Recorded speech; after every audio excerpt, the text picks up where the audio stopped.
Thank you so much, and it's great to be here. I didn't know quite what to expect, but it's nice to see a full house, and everyone looks wide awake and sort of energized. I also heard a little bit about this course and how this is being structured, and it sounds very, very interesting and something that I would like to take as well. So I'm going to give just a thumbnail sketch on Boston right now. Some of what our issues are, what the Wu administration, Mayor Wu, I'm sure you know, is our current mayor, what she is prioritizing with housing, what we're trying to work on, what problems we're trying to solve, just so you have a little bit of a lay of the land, unless you're reading the Globe and other local papers every day. Probably some of you are, but if you're not, I thought this might be helpful, and then we can certainly move on to a discussion. So if that sounds okay, I shall begin. So landscape. Boston, one of our issues, one of our constraints is that we're a fairly small city geographically. We're 48 square miles. We have an estimated population of 665,000 people, growing a little slower than it was, but still growing. People want to be here. We have a growing senior population, those over 65. And as you all know, look around, right? There's a lot of young professionals, 34% of the population. I live in South Boston, and there's no one my age anymore. It's all of you that have recently graduated and now working downtown. Students, there's 160,000 students, which is really hard to understand, fathom, take in Boston colleges and universities. That's both undergrad and graduate. 38,000 of you live in our neighborhoods. How many live in off-student housing right now? Oh, that's not too bad. Okay, I'm glad. We really want to work with our colleges and universities to have them offer more housing opportunities to free up some of the housing in our neighborhoods for families. It's a city where incomes are relatively high compared to other states. I don't have the exact number of where we rank, but it's right up there. Median income for all households, almost $90,000 a year. Homeowners, 144, so it does take a lot to buy a home in Boston. And renters, of course, is lower. So just want to tick off some of the challenges. And there is a lot more challenges than this, but these are sort of the highlights. So we have a shortage of housing. As I mentioned, we've got a lot of people that want to live here. Some of you, after you graduate, are going to want to stay and work here. We've got hospitals, we've got research, we've got the financial industry. There's a lot of reasons to be here, plus it's a really nice city to live. It's very, very manageable. If you've ever lived in New York City or other cities, when I come home to Boston, it always feels like I can do this. This makes sense to me. We have low production, and you probably have heard that maybe from some of the other speakers. It's become very difficult to build new housing in Boston. Land prices are really high. Their construction costs are extremely high because of demand from contractors, and interest rates have been high, and equity requirements of equity yields have also been really high. So we really have been seeing the last couple of years production numbers for market rate housing come down. That has caused a low vacancy rates. We've got a low vacancy rate of 4.2. It's probably even a little lower than that right now, and a very low owner occupancy rate. And what does that do? So if you get a low vacancy, it pushes up rents and sales prices. So lots of people want to be here. We're not building enough housing. We've got low vacancy, and then rent and sales prices, supply and demand, they go up. The median rent, and this hurt. I looked at this slide in preparation of coming out, and this one actually causes me pain.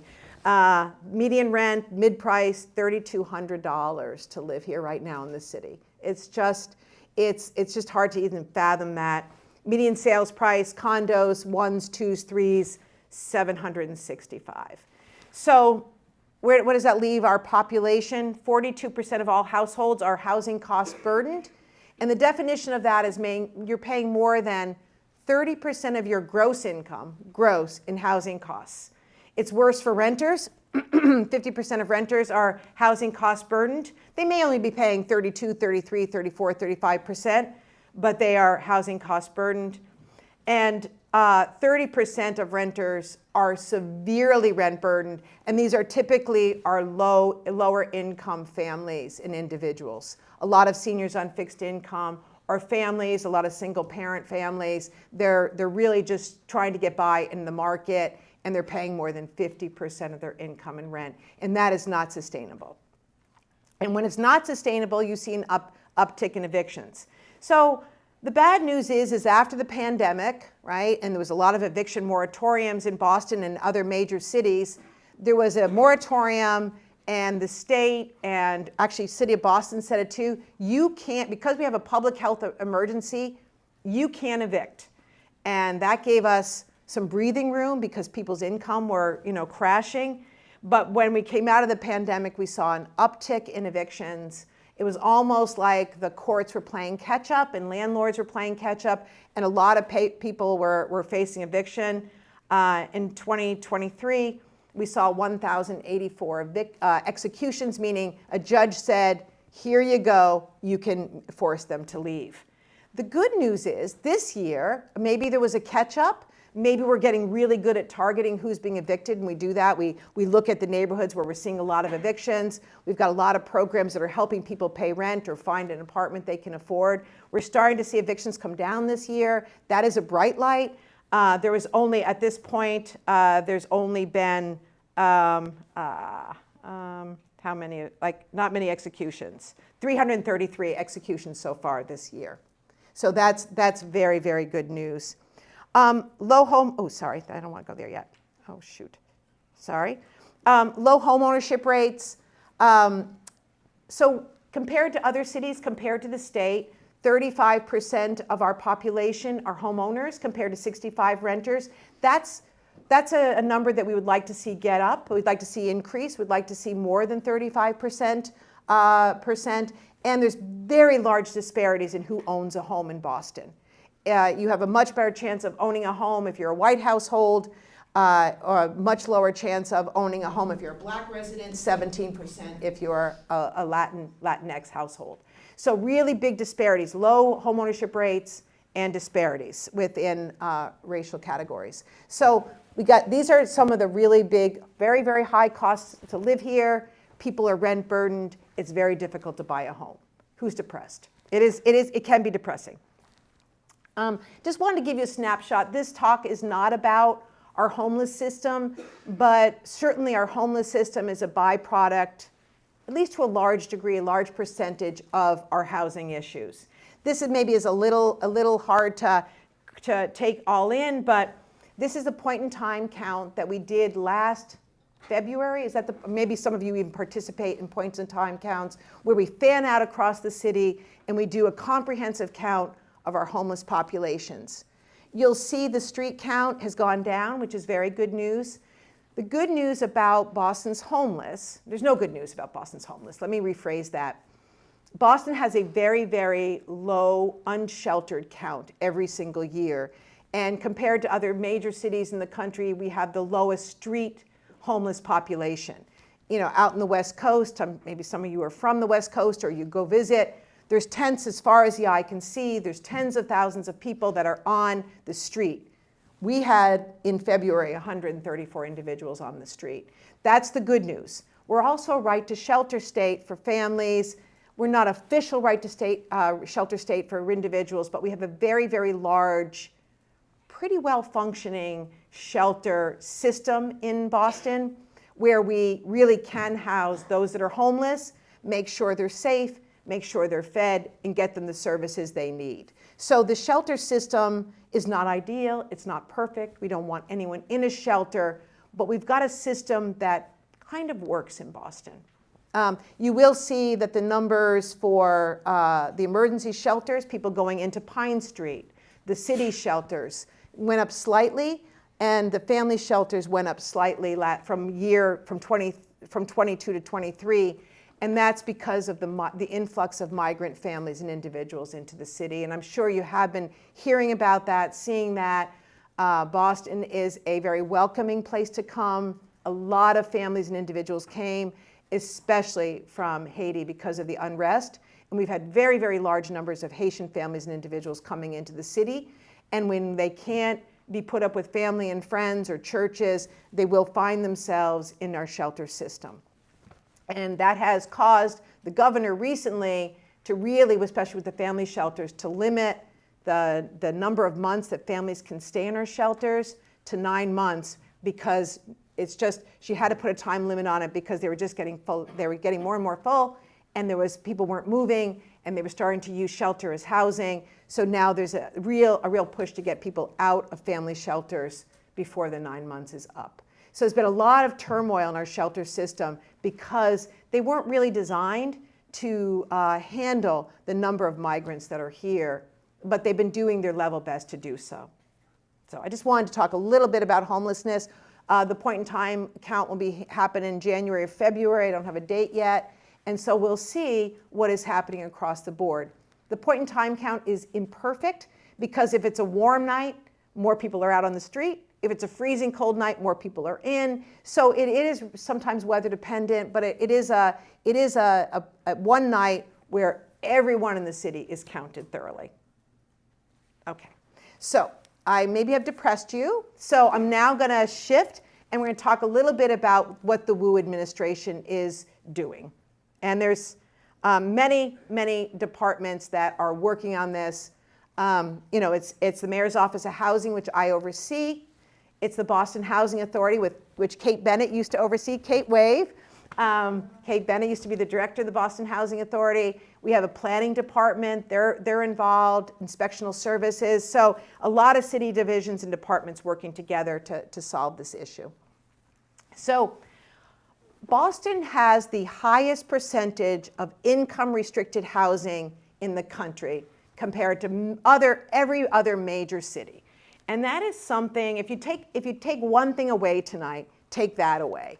That people have been working really hard on this issue for a really long time, and while Boston is ridiculously expensive, next time your friends are complaining, throw that fact out and say, did you know that 30% of our rental stock is income restricted?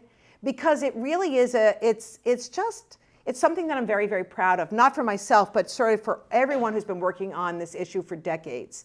And I think because we've been working for so long to build income restricted housing and make sure we still have public housing in the city, where lots of other communities have said, we don't want it, we've said we do want it, we do want to build and we want to increase. I think it's kept Boston a fairly diverse, interesting city, and one where hopefully everyone feels welcome. So I just had to stop and pause there because I think it really is a tribute to what has happened in Boston. Now, overall it's 19%, but with rental, which most people that need affordable housing are really looking for, it's just shy of 30%.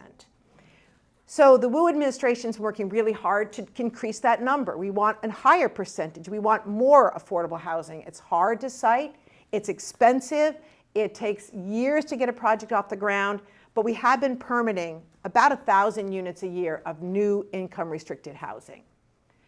We've also been taking units out of the speculative market. So the buildings that some of you might be living in, if they come on the market, right, and they're good rental housing, a lot of nonprofits are interested in buying that housing. So we are really looking at tenanted buildings that are occupied, where they're being put on the market, and we have a nonprofit or a good benevolent for-profit willing to take on a tenanted occupied building. And when they do, we say, here's money to buy, but you've got to make sure that no one's evicted, that people can stay, and we convert that building into deed-restricted affordable housing. Because it takes, as I mentioned, years and years and years to permit, get through a community process and permit new construction and all the construction headaches. And we're doing it, 1,000 units a year. But it's so easy, well, I shouldn't say it's easy, it's easier for a nonprofit to say, I just saw a 30-unit building come on the market. It's full of moderate income households, including a lot of families. Will you help us buy it? And if we have the resources, which we have had, we say, yes, make an offer. They make an offer. The tenants are told you're going to be okay. Their rents are kept in place, maybe slight increases if they're really paying ridiculously low rents. And then we convert that building into permanent affordable housing. So we've been doing a lot more of that because it's easy and it gets us affordable housing much more quickly. You saw the 35% number that many of only 35% of our households own their own home. and there's a lot of racial disparities with home ownership in the city. So we've been putting a lot more effort into creating income-restricted homes that people can buy, and folks that don't want to buy an income-restricted home, because they do come with some deed restrictions that you've probably been reading about in the papers. A lot of controversy about that. We've also been giving much larger down payments to low and moderate income households, mostly families, to go out and buy in the market. And it's not easy to buy in the market, but folks have been able to find starter condominiums, smaller starter homes in our outer neighborhoods, and they're walking around with a very, very good down payment from the city, and we're helping buy down their interest rates so that they have more buying power. So we're helping them buy down interest rates by about 200 basis points. So if the interest rate's 6% now, 6.2, something like that, and we give them money to buy the interest rates down to about 4. So the 4% interest rate with the down payment allows them to purchase something modest most of the time. Welcome Home Boston is mentioned here too. Welcome Home Boston is a program that Mayor Wu put forth as soon as she arrived. We did an inventory of all the small parcels the city owns. We put them out for redevelopment, and we just didn't put it out for like who can do it, you know, who can develop, who we know. We started working with very small, very local developers and contractors of color, and it's been a very intentional program that we're building new homes that people can buy, but we're also really supporting a new generation of developers in the city. And I was like, oh my God, is this gonna work? You know, people had renovated a triple decker, or they had built one house, and all of a sudden they've got 11 units to build. So it actually is working, where you've got technical assistance money, so they're getting a lot of technical assistance from professionals that have done a lot of development. We meet with the teams weekly to make sure we know where they're stuck, and we're getting them through the permitting process, getting them through the community process. So it really is a very, very interesting, it's a very interesting program. So if any of you have a short paper to write, that's a good one. Okay.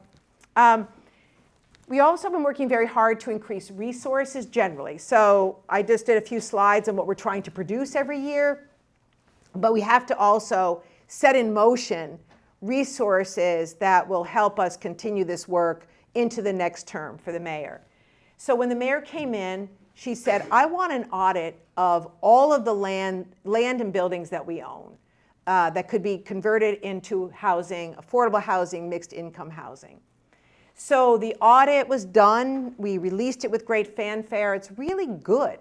And it identified 9.5 million square feet of vacant or underutilized land and some buildings. The building here, okay, the building, we did this a little beforehand, but it's a good example. This is the Pride. This is an old high school that's sat vacant for 10 years. It just opened. It is an LGBTQ-friendly senior housing development. It's got about 75 income-restricted units. It's in Hyde Park. So we are really looking at all of the land that we own and trying to start moving that land into development. Some of that land we call it housing with public assets. So we're looking at where we need a new library, or we need a new fire station, or where we need a new something or other for the city, a public asset, and doing housing above. So we have 3 sites right now that we're doing a brand new library, Chinatown, Upham's Corner, in the West End, outside of Beacon Hill. We're doing a new library, which was needed anyways, and then doing a significant amount of affordable housing over that on city land. So using city assets and really getting a twofer. It's a great program. Always need to increase city funding. So ARPA, the mayor just made $250 million of the ARPA stimulus money from the feds available for housing. We're burning through that. We got to spend it by 26.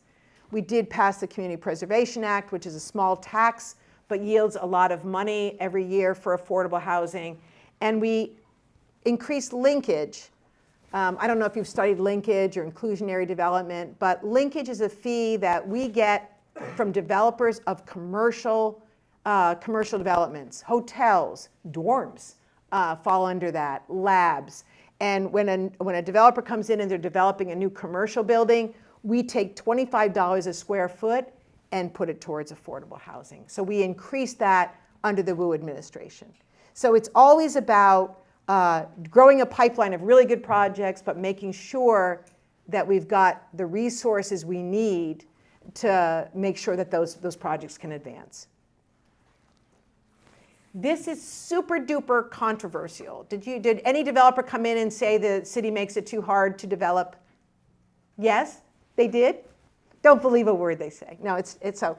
So for every new residential development since the year 2000, we have required developers to develop market rate housing. Great, we need it. We've got a supply vacancy problem, which we talked about.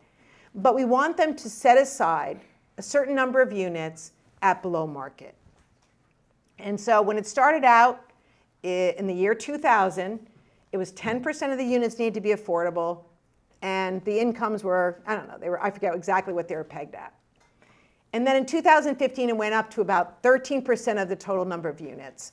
That's 70% for rental and 80 to 100% for home ownership. And it was like that from 2015 to the year the Mayor Wu came in. And Mayor Wu ran on, as many of the candidates did that year. She ran on increasing developers' contribution to affordable housing. So in October 1st, without a lot of press, I thought would be inundated with press and people would be, it was like people were going to be out like picketing in the streets. This went into effect. And so now the on-site, which was 13, is 17, 18, or 20. And the reason that's a little confusing, it depends on the incomes that they're targeting. But basically, for rental developments, it's 17% of lower units with a lower rent structure, plus 3% of the units set aside for folks that have a Section 8 voucher. And then you get to 20%. And the reason we did the voucher requirement, we did it for two reasons. One, because studies have shown that households, especially families with a voucher, cannot access some of this new construction. They cannot. They're discriminated against. So it was a way to get Section 8 families into some of these brand new buildings, especially in downtown locations. And the BHA pays a very, very high rent for vouchers. I mean, they pay a very, very high rent. So the economics were going to help developers. So we're really at 20% on site now. And then home ownership, we went to 20. And it's been a really, really hard issue. The affordable housing advocates wanted, first it started at 44%. I don't know where that number came from, but they wanted 44% affordable. No developer could do that. Then it went to 33%. And the developers didn't want this to be touched. They wanted to stay at 13. And we sort of thread the needle at the 17 plus 3. And we hired an independent consultant that said, you know what, you can do this. We promised to look at it again in 3 to 5 years. We'll see, production is slow right now. If interest rates come down, we're hopeful that this will stay and that this will work. But I think we always, because we need production, we always need to be looking at this and updating it. But the needs are so great and so many people can't afford the market rate rents and market rate sales prices, we really felt that a change was warranted. I don't know, I'd love to know your thinking on this later on. So other things we're doing to help development more generally, we're modernizing Article 80, making it easier for developers to get through the process with good projects. We're rezoning our squares and streets, allowing for upzoning where appropriate.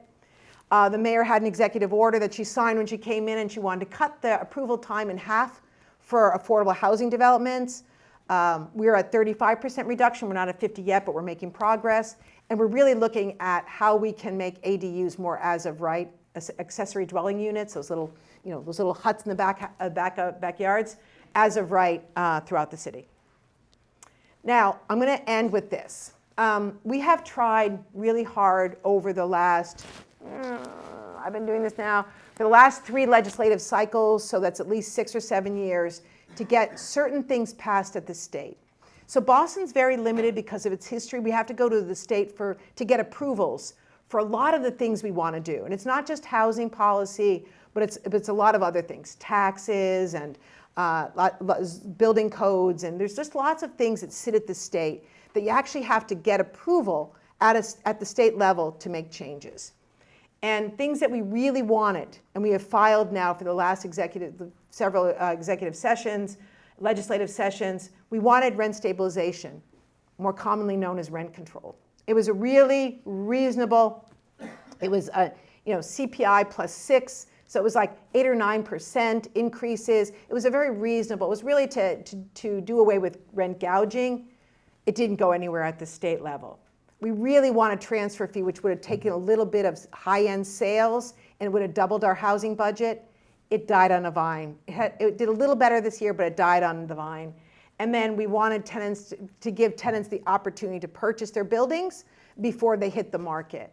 It died on the vine. So some of the more progressive policies that Boston would like to have as tools have not advanced at the state. We have to see what we're going to file this coming January. I don't know if it's worth filing these again. I just don't know, but we will be working on that come January, February of this year. So we do what we can with what the tools that we have, and there's some things that we have not been able to do on our own. The state hasn't allowed us to do. I think that's it. So thank you. Well, thank you so much for your insightful overview on the Boston housing landscape. And now we really just want to explore more about your personal background, experiences, and career trajectory. I'm Debbie, by the way. I know we met outside. Yeah. I'm Nak. Hi, Nak. No. So we just want to ask some questions in addition to the wonderful slide that you gave to all of us here. Recently, we noticed that you finished a project in East Boston, if we remember correctly. It's related to the Local Home Boston initiative that helped to construct affordable rental housing, especially for the elderly. And this was spring 2024. So we wanted to ask, if you can, what other notable projects have the city started working on to further increase the supply for affordable housing? Yeah, sure. So the project you're talking about is a senior project in East Boston. So we have been focused a lot on our senior population. And unfortunately, so, if you've got limited resources, you're always kind of, should you be spending more money on family housing? Should you be trying to get folks out of shelter? What we should be doing with our senior population. So it's unfortunate. I was saying this the other day. It's unfortunate that we have to push and pull all these wonderful and very, very worthy demands. But there has been an uptick in the number of seniors that are really finding themselves in very, very difficult situations. And so we've been building a lot of senior housing. And I really, it's because of the need, but it is also housing that is very easy to site. If you say, go into a neighborhood and you've got this big open field or parking lot, and you say, we want to develop this into an income restricted housing, and the neighborhoods will say, we want senior housing for our relatives. So it's sometimes an easy thing to cite, but always full, always a wait list. There's about 10,000 seniors right now that are paying more than 50% of their income in rent. And we are seeing a very, very, very, very disturbing uptick in the number of seniors living in our shelters. And it is heartbreaking. The numbers are like this. And we're getting 600 calls a week from people with housing issues, if you can imagine. And I would say a third of those are seniors that absolutely are being displaced. So senior housing, age-restricted housing all day long. But we are also working on building a lot of family housing and supportive housing for our homeless populations that have mental illness or pretty severe substance use disorders. So we are trying to build housing for all. And I think some of the interesting things that we're doing, I mentioned a few of them, like really using our city resources, but anything that is getting money these days, we are also requiring that it is passive house standards. For those that are really worried about the climate, we are too, and that they cannot use fossil fuels. And that's a couple years old. So really trying to build housing for all of our population's needs, but making sure that it's also serving our climate goals. Great. And then to your perspective on, the push and pull that you noted and how that can be really difficult to balance, we're wondering how your perspective on housing has shifted, and maybe if you could note like some issues that maybe you found more prominent in recent days that you didn't really find prominent before, and how that shifted from your early days at the Dorchester Bay Economic Development Corporation. Yeah, it's a great question. So for folks that I don't think any of you know me, but I started my career in housing. I was starting to be a clinical psychologist. Okay, I'll keep this really short. And decided that I really loved real estate. I absolutely loved it. I couldn't get enough of it. I used to read real estate ads. I just loved it. And so I said, to heck with that clinical psychology program. I'm going to get a job in real estate. And my first job was to clear out a building of seniors so it could be condoed. And I was like, oh no.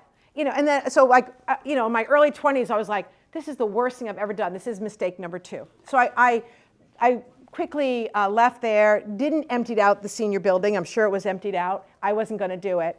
And I started working at a CDC, Community Development Corporation in Upham's Corner. And I started answering phones with one master's degree and halfway through another. And stayed there for 5 years, ended up being their director of real estate and loved every single minute of it. But it was very, very different. There was endless amounts of land because there had been so much disinvestment, a lot of property to develop. Construction costs were much, much lower. And affordable housing was as much about creating affordable housing, which was great, but it was also about community revitalization.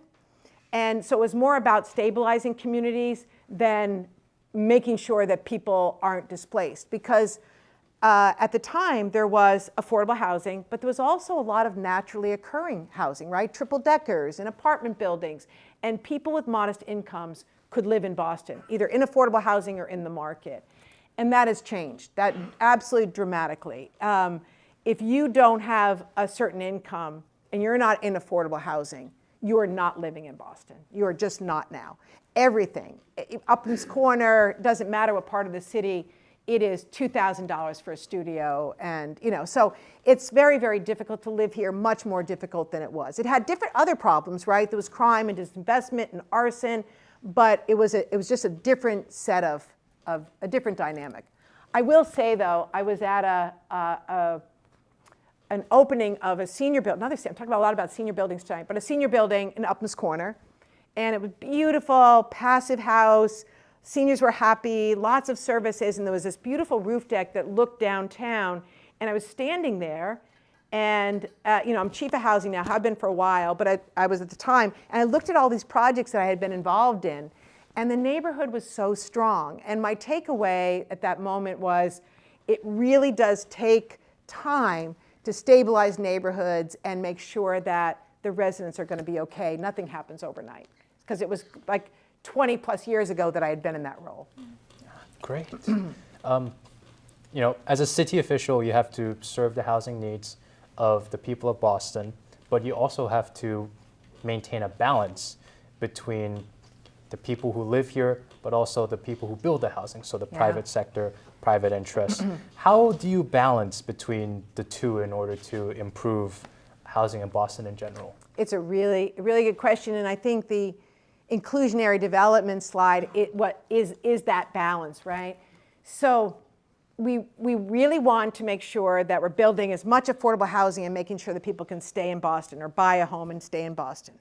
At the same time, there's a very large development infrastructure and a lot of developers that do good work in Boston, right? And they're building, they're employing people, they're adding to our tax base, which is really important. So we got to make sure that we are an environment that they still feel are friendly and welcoming and going to be a place where they want to continue to invest.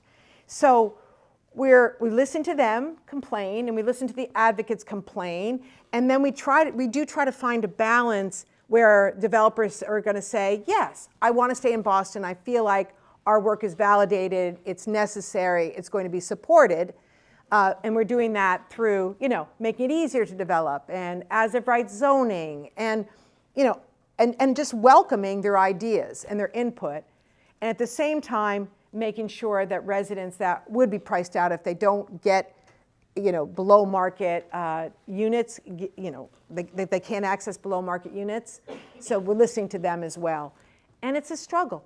It really is a struggle. There is some thought out there that if you build enough market rate housing, the rents are going to come down enough that everybody's going to be able to find a unit that they need. And I can't imagine a scenario where that is the case, because if rents came down that low, developers would stop developing because the numbers wouldn't work and it wouldn't be profitable, right? So I really do think we need supply. We need to really support good supply that's going to help us meet our climate goals, next to transit, reduce parking. Like really, we need to support good projects, market rate projects, and then make sure that our residents aren't displaced. And it keeps me up at night trying to find that right balance. Great. So since you've worked through various different mayors, we're just curious as to how that has approached your experience and the way that you look at policy and housing implementation, and if that has changed with different mayors that you've worked with. Yeah, it's a good question, and I think it's like you've all worked and you've all had supervisors or people you work for, and it's really important to understand their styles, right? I think that the difference with mayors is that they're dealing with probably even more than governors, or certainly more than senators. I'm not here to, all elected officials, I like them, are the elected officials in Massachusetts, but mayors are on the ground. They've got to worry about transportation and emergencies and fires and trash pickup and school performances, and there's just a lot coming at them every single day. It's probably, to be a mayor in a pretty large city is probably the most difficult job I can imagine. So you have to know their styles. How do they want to get information, and how do they make decisions? Because really, in the end, you want to inform. You want to make sure. The worst thing, and regardless of what mayor I've worked for, they don't want to hear about things on the street, and they don't want to read things in the paper that you haven't already briefed them on, right? Nobody wants to be caught not knowing. So making sure that they've got the information, and how do they want that information? Do they want information that's really, like a memo that's really short? Do they want you to run in for 5 minutes? Do they want a lot of the information so they can form their own opinions? And you have to establish that. Sometimes you ask outright. Sometimes you just have to sort of feel your way. And then how do you get decisions? Mayor Menino, I only worked for him for 1 year. You guys don't remember Mayor Menino, but he is sort of a Boston legend, was mayor for about 20 years. And you would go in with a yellow piece of paper with your issues, and you would spend about 2 minutes on each, and he'd go, okay, nope, talk to so-and-so, nope, yes, and you would walk out, but you have answers, right? But it was a very quick exchange. He knew the details probably already. He had been mayor for a long time. He knew what would work, and so he would just give you. Mayor Wu, very, very, very thoughtful, doesn't mind getting a 4 or 5 page memo, doesn't mind with a lot of facts, and really wants to mull over and ask a lot of questions about what you're presenting. And if you I'm so used to kind of like making things sort of short and to the point. I was meeting with her, and there'd be lots of follow-up questions. So then I was like, no, I need to actually provide that and think that through. And you don't go into meet with Mayor Wu without having a lot of answers to anticipated questions. So it really is understanding style and just making sure that they have what they need to make a decision. Because what you don't want in city government, I've worked in state government too, it's not as critical. You don't want things to linger. You've got a pressing issue. You've got someone breathing down your back on the outside. You've got to make some decisions about whatever it is. An RFP you put out, a funding round, someone being evicted, whatever it is. You need to get decisions quickly, so you need to provide, mayors what they need to feel comfortable making a decision. So it really is knowing your boss and how they want to work with you. Great. You already mentioned this in your slides a little bit, so we're just going to ask a little bit more detail. But you did mention the ARPA funding, the $234 million. You did mention some examples. We just wanted to ask what other instances of the ARPA funding is going towards improving local communities, and more importantly, how are these projects benefiting communities as a whole? Yeah. So we were very, very fortunate. I think I said 250. I think it's closer to 300 million. The mayor said out of a $500 million allocation, we got 300 million, give or take. We have to commit by the end of this year, and we have to spend it by 2026. And that work is really underway. And it was very refreshing to be able to say yes to not everything, but say yes to so much over the last year and a half. And I felt like this is how the federal government should always act, right? They're giving you the resources you need to actually solve problems instead of, putting out $500 million for the country and you have to get in these competitive funding rounds. Was like, here you go, cities. These are some parameters, but spend the money to solve problems. I'm going to miss that a lot. Now, I'm hopeful. I'll digress for a minute. We are hearing more discussion on housing in this election than I have heard in my years. So I'm hopeful that it's not just a Boston or San Francisco or a DC problem anymore.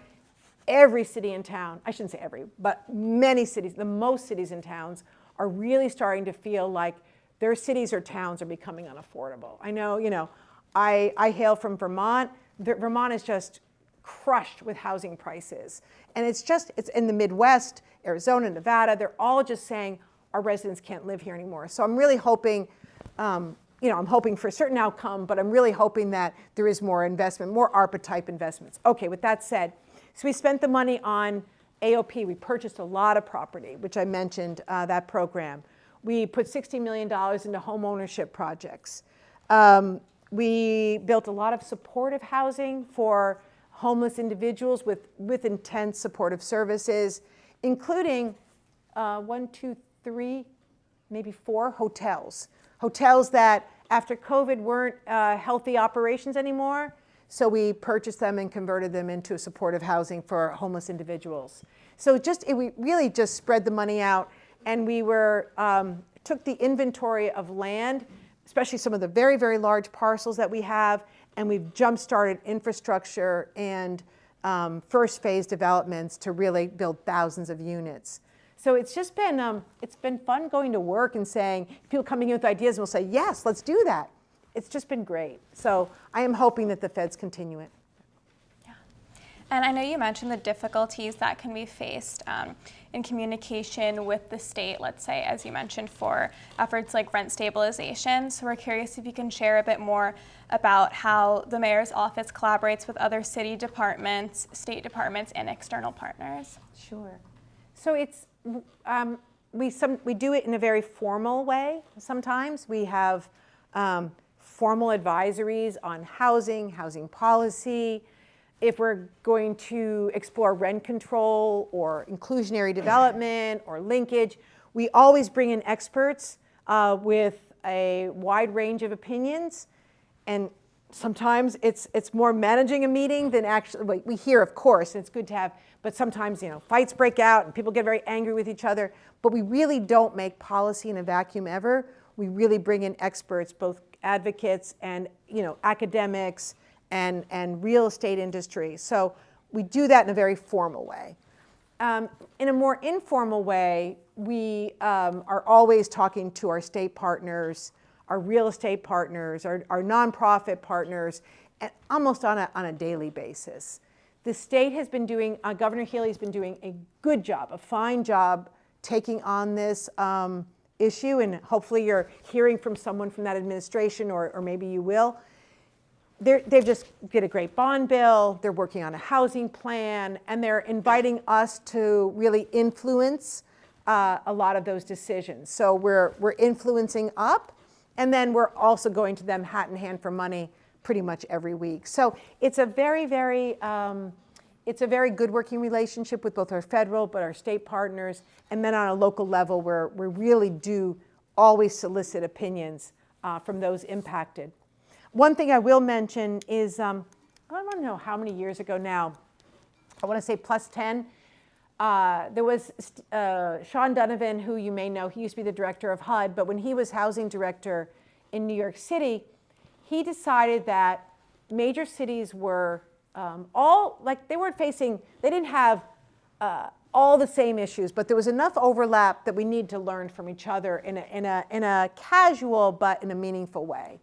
So he started the High Cost City Forum, and just out of a good idea that he had, and he would invite housing directors to New York City once or twice a year, and we would share problems and solutions and cry on each other's shoulders. And so then Enterprise, which is sort of this national nonprofit, took it believed in the work so much they took it over and they funded it. And the housing directors still get together twice a year, usually in a city where one hails from. And there's an agenda, and whatever is pressing, like right now, I think the last time we met, we focused a lot on rent arrearage, people aren't paying rents, and evictions, or high housing costs and construction methodologies. Because what San Francisco is going through might be a little bit different than Boston, but there's enough similarities among the cities that we can all learn from each other. And then the relationships are strong because we meet in person. So therefore it's like, how's everyone setting rents this year? Or how is everyone dealing with this issue? Or we really want to look at neighborhood preference for our new housing. Has anyone done that? And then everybody pig piles on their emails and they sort of share their best practices or resources. So whatever industry you all end up going to or fields, find your colleagues in other cities, because if somebody's thought it through or figured it out, there's no sense in you doing that work. Just grab their good work, put your own logo on it, and off you go. But we do that a lot. Yeah, great. You're a Boston housing expert, and you did in your slides you did mention some of Boston's current problems with the housing market. We're curious to see, what do you think will be Boston's challenges in the future? Let's say in the next 5 to 10 years. What problems do you think will arise, and what policies do you think should the city government propose to fix them? That's a really big, hairy question. I think climate is certainly one of our biggest issues, right? 70% of our greenhouse gases come from buildings. So we've got to spend a lot of money and a lot of effort to make our buildings more energy efficient and get them off fossil fuels. So at the same time where we need to build a lot more housing, a lot more affordable housing, we've got to look at all this older building housing stock and figure out what we're going to do. And they also need to be BERDO compliant, which is pretty strict standards around admissions. So that work is going to take so much resource, and the federal government's going to have to help us figure that out. And I think Boston will remain very high cost, and I think we just continue to see the divide between folks that are coming here and have so much money and are getting such well-paying jobs, and we're thrilled about that. That's good for our economy, and those that are just on such fixed income. And just bridging that divide and making sure that everybody's got a place. And I would, don't tweet this, but or X this, right? But I really do want to see our market, and I keep saying this, but I don't know exactly what it means, but maybe you can help me figure it out. I do want to see our market rate developers help us solve our housing issues, right? They build, it's pretty much they're building and they're developing housing for certain populations, which is great. But are there other things that our powerhouse developers could be helping us think through? Somebody thought up triple deckers, right?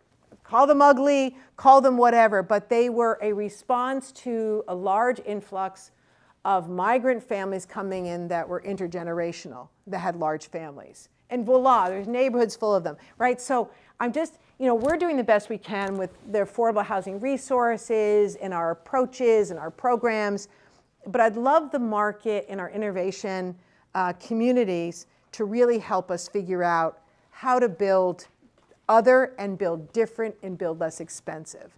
And nobody's taking us up on it yet, but I do think we're going to have to innovate around housing if we're really going to solve our housing problems into the future. And then finally, as someone who has such an impactful role in the housing sector, considering the fact that you first thought you were going to go into clinical psychology. That would have been horrible. I mean, it's a good field, it just wasn't for me. Do you have any insights for us as students specifically who are navigating our career trajectories and to the point of maybe beginning doing something that we decide maybe isn't for us? Yeah. So that's a great question. I really would encourage anyone who's taking this class because you're kind of interested in real estate or you're kind of interested in the built environment to really see it through. I mean, you may decide that it's not for you, but it is I don't know. I wake up every morning and I'm jazzed. I just love work. I work too much. I just think it's finance, it's the environment, it's planning, it's historic preservation, it's helping people, it's not helping people. It's a fascinating industry. So everything real estate related, I think, is really a very, very interesting field to find yourself in. But if it's not for you, this is a time where you should be trying out different things, right? I think what is different from when I was coming up is that your mistakes are more expensive, right? Because school has become so expensive, and that's a drag. I've got two kids in their 20s, and it's like, is this what you want to do? You got to make sure. I'm putting too much pressure on them as I write things for graduate school now. But so I do think you should explore, should talk, I think it's hard. You got to make sure you're picking fields where you can make a really decent living, because nobody wants to be broke. No one wants to live that way, and it's not sustainable. So pick a field where you can make a living, but really wake up in the morning and feel really excited about going to work, because I go to work at 8, I come home at 8, and I work 6 days a week. And if I was miserable, that would be just unbearable. And if you're going to do something really well, you're going to have to spend a lot of time doing it. So I think in the end, you're going to have to really find something that you really enjoy and that you feel good about. So I don't know, don't chase money, don't fully chase interest, but find something that feels really good where you can live comfortable, wonderful lives. And one last thing, I work with people both at City Hall, but more importantly in the development affordable world, that are really interesting. And I enjoy being with them. I enjoy getting beers with them. I enjoy, spending time with them, batting around issues and solutions. So you also want to pick a field where the people that are in that field feel good to you. They feel like yes, I can spend a lot of time with these people. You don't have to become their best friends, but I feel pretty good that this is a supportive environment, that I'm going to feel respected, kind of taken care of, supported, and enjoy, because you don't want to go through life not enjoying what you do. Thank you so much. Sure. First off, thanks for coming in today. You mentioned that the Article 80 process is really important in development, especially of affordable housing. And you mentioned that you are currently working towards modernizing it. I was wondering what specific actions you're taking to make the Article 80 process more efficient. It's a great question. So Article 80, for folks that don't follow Boston's development, is the process you have to go to for larger projects to get approvals, right? You have to file what you're going to build, how many units, where it's going to be located, the designs. You have to go through, and then there's a community process. So a developer coming in meets with planning staff, and then there's a set number of community meetings you have to go to, and then the community says one thing, and then the developer goes back to the city hall, and city hall says, oh, no, we don't like that, and they go back out, and they're talking to water and sewer, and they're talking to me about affordable housing contributions, and they're being sent all over, and it can take years. And developers are saying, this isn't fair. This is not fair, right? And every time they redesign a project, they work on the elevations, or they work on the water runoff, or they work on their environmental, it's costing thousands and thousands of dollars. So developers will say, to get a big development through Boston, it costs $1 million. So we do want to make it easier.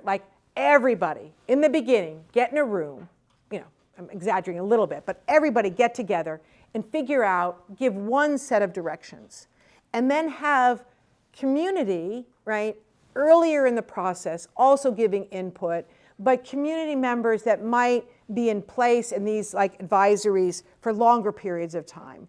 So really just organizing the system where there's a predictable process, different points along the way where everyone is giving their input once or twice, right? And developers aren't in this crazy loop that they find themselves in. And developers will say, and they're right, say no early. Don't say, well, I'm not sure if you'll do this, change that. We don't really like this. They run out and they scurry and they do that. They come back and they say, we don't really like that either. Just say no. Or say, we don't like that, but we would like this. Direction early. But with timelines, community benefits, all spelled out, like how much money are you going to give, who are you going to support in the community. So all of it laid out with timelines. And I think the input has, I think, been gathered, and I think there's going to be draft Article 80 guidelines, I want to say on the street in the next month or two. Thank you. Thank you so Sure, much for taking sure. time to talk to us today, and thank you to the moderators. Yeah. For awesome questions. Thank you so much. Great.